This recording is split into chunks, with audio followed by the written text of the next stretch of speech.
సొంత రాష్ట్ర పరపతిని తగ్గించే విధంగా ఇవాళ పలుకుబడిని పల్చన చేసే విధంగా వితండవాదాలు వింత వాదనలు పనికిమాలిన అంశాలు తెర మీదకి తీసుకొచ్చి అదేదో జరిగిపోయింది తప్పు జరిగినట్టు ల్యాండ్ క్రూజర్లని పనికిమాలిన మాటలు మాట్లాడి ఇవాళ చేయాల్సినవి చేయకుండా తెలంగాణ బ్రాండ్ ఇమేజ్ దెబ్బతీసే ప్రయత్నం ఏదైతే కాంగ్రెస్ చేస్తున్నదో దాన్ని బట్టి అర్థం చేసుకోవచ్చు వాళ్ళ రాజకీయ ఆలోచన ఎంత వికృతమైందో అవసరమైతే స్వప్రయోజనాల కోసం రాజకీయ ప్రయోజనం కోసం తెలంగాణ బ్రాండ్ ఇమేజ్ని కూడా దెబ్బతీసే ప్రయత్నం ఏదైతే వాళ్ళు చేస్తున్నారో వాళ్ళు ఒకటే అనుకుంటున్నారు కాంగ్రెస్ వాళ్ళు ఇవాళ బంగారు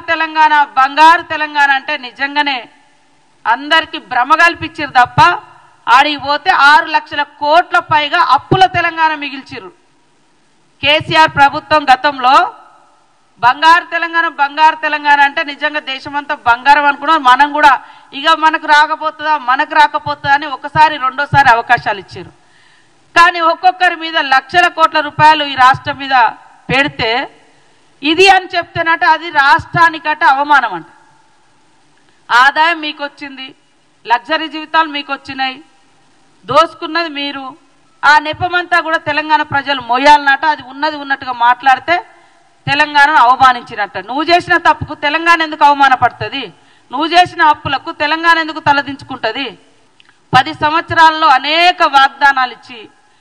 ఏది కూడా ఇదే ప్రభుత్వము ప్రతి ఒక్కరికి ఇల్లు అని చెప్పారు ఇంటికో ఉద్యోగం అన్నారు దళితుల 3 ఎకరాలు అన్నారు కేజీ నుంచి పీజీ అన్నారు ఏకకాలంలో రుణమాఫీ అన్నారు ఇట్లా చేస్తే వాళ్ళ పోర్టంటలు చాలా ఉన్నాయి మేము ఆ 10 సంవత్సరాలలో ప్రజలు ఎదురు చూసినట్టుగానే మేము కూడా ఇక చేస్తారని చూసాం ప్రజలు మీ ద్వారా కావట్లేదని మాకు అవకాశం ఇచ్చారు మా ద్వారా ఏమవుతుందో ప్రజలు ఎదురు చూస్తున్నారు కానీ మీకు ఆ కుతూహలం ఆగడం లేదు కాంగ్రెస్ నిజంగా చేస్తుంది కాబట్టి ముందే బ్యాడ్ ఇంప్రెషన్ క్రియేట్ చేయాలని ఇలాంటి దుష్ప్రచారాలకు ఒడిగడుతున్నారు ప్రజలారా ఆలోచించండి ముఖ్యంగా మహిళలకు రేపు 2500 స్కీమ్ వస్తుంది 500 గ్యాస్ వస్తుంది ఇవన్నీ వస్తే ఇంకా మాకు ఇక ఎంపీ ఎలక్షన్లో కావచ్చు భవిష్యత్తులో ఉనికే ఉండదని ముందే ఒక తప్పుడు సమాచారాన్ని తప్పుడు ప్రచారాన్ని ప్రజల్లోకి తీసుకెళ్తున్నారు